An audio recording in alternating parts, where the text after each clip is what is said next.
दिनों दिन बिगड़ते ही जा रहे स्त्री पुरुष अनुपात को संभालने और लड़कियों की शिक्षा को गति देने के मकसद से सरकार ने कुछ कदम उठाए हैं। अब वो लड़कियां जिनके न कोई भाई हैं और न बहन, यानी कि इकलौती बेटियों की पढ़ाई की जिम्मेदारी अब सरकार ने अपने ऊपर ले ली है।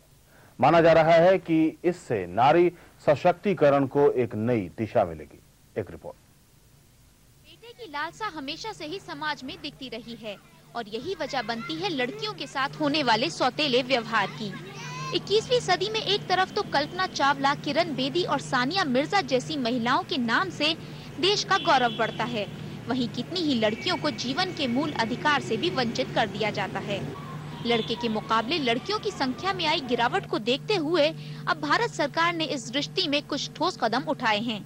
सरकार ने निर्णय लिया है कि यदि किसी की केवल एक लड़की है और कोई दूसरी संतान नहीं, तो उसकी 6वीं से 12वीं तक की पढ़ाई का खर्च सरकार उठाएगी और अगर केवल 2 बेटियां हैं तो दोनों की फीस में 50-50% की छूट दी जाएगी।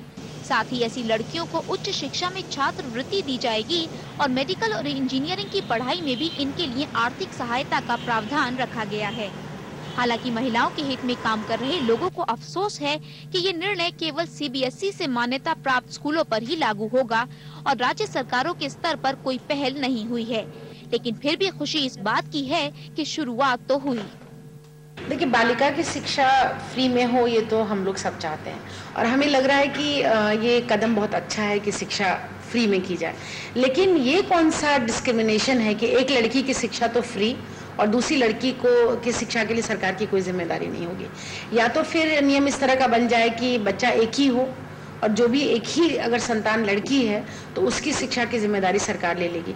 लेकिन दूसरी बच्ची के साथ डिस्क्रिमिनेशन का बिल्कुल गलत है ये रवैया और लगातार ऐसी नीतियां बना करके सरकार परिवार के अंदर पहले ही लड़कियों के साथ डिस्क्रिमिनेशन होता है। अब एक बच्ची जो पढ़ेगी, माँ बाप किसको चूज करेंगे, कौन सी वाली बच्ची पढ़ाई जाएगी और दूसरी बच्ची के साथ अन्याय होगा, तो हम इससे बिल्कुल सहमत नहीं है। फीमेल फिटिसाइड को कम करने की दृष्टि से ही सरकार ने अभूतपूर्व निर्णय लिया है और उसमें एक तो उसको बोझ नहीं समझा जाएगा उस लड़की को, दूसरे लोगों को एक इंसेंटिव मिलेगा और तीसरी बात की जो सही बात है कि फीमेल फिटिसाइड को रोकने का एक शस्त्र साबित होगा।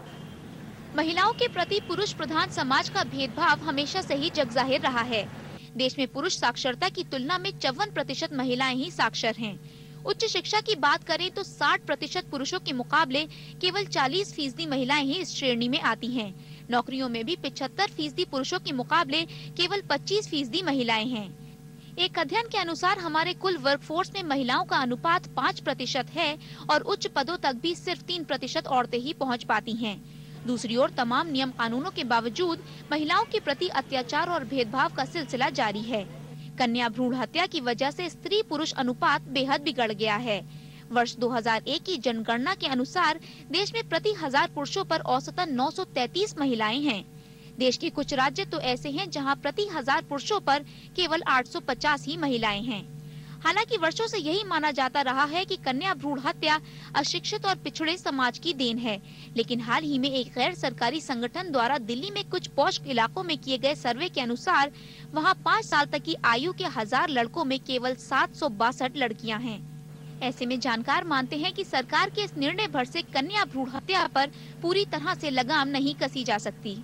देखिए, ज्यादातर जो डेटा सामने आया उसमें जो दूसरी बच्ची है वो तो दिल्ली के डेटा में ही कुल 35% बच्चियां, अगर नंबर 2 पर बच्ची का पता चल रहा है कि जन्म आ रहा है तो 35% ही जन्म ले पा रही हैं। 65% तो भ्रूण हत्याएं हो ही रही हैं नंबर 2 की, जो दूसरा बच्चा जो है। तो अगर ये कानून और बन गया कि पहली बच्ची को ही आप शिक्षा देंगे, उसको ही स्कॉलरशिप देंगे, उसको ही ड्रेस देंगे, तो दूसरी बच्ची तो पहले नहीं जन्म ले रही हो और अब तो कोई संभावना ही नहीं रहेगी कि दूसरी बच्ची का जन्म हो पाए। तो लड़कियों की जनसंख्या पे तो इतनी बड़ी मार है ये ऑलरेडी। तो अच्छा अगर कानून बना है, अगर सरकार का सोच अच्छा है तो 2 बच्चियों तक रखना चाहिए कि जो 2 बच्चे हैं दोनों बच्चियों को हम ये पूरी सुविधा मुहैया कराएंगे।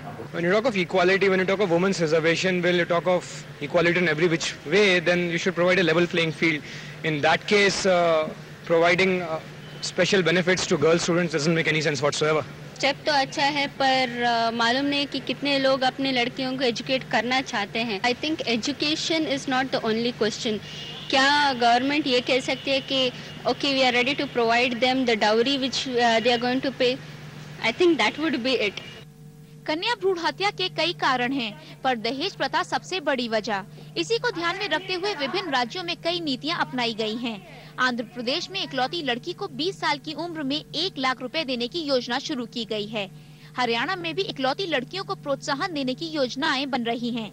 लेकिन विशेषज्ञ मानते हैं कि इन सभी योजनाओं में खामी ये है कि माँ बाप की मानसिकता बदलने के लिए कुछ ठोस नहीं किया गया है। अगर इकलौती बेटियों के माँ बाप के बुढ़ापे की जिम्मेदारी लेने की तरफ सरकार कुछ ठोस कदम उठाए तो उन्हें ये सुकून रहेगा कि उनकी इकलौती बेटी भी हर हाल में उनके बुढ़ापे का सहारा ही साबित होगी। बहरहाल सरकार की ये योजना एक नई रोशनी जरूर है। सुर्खियों से आगे के लिए दिल्ली से फरहीन फातिमा।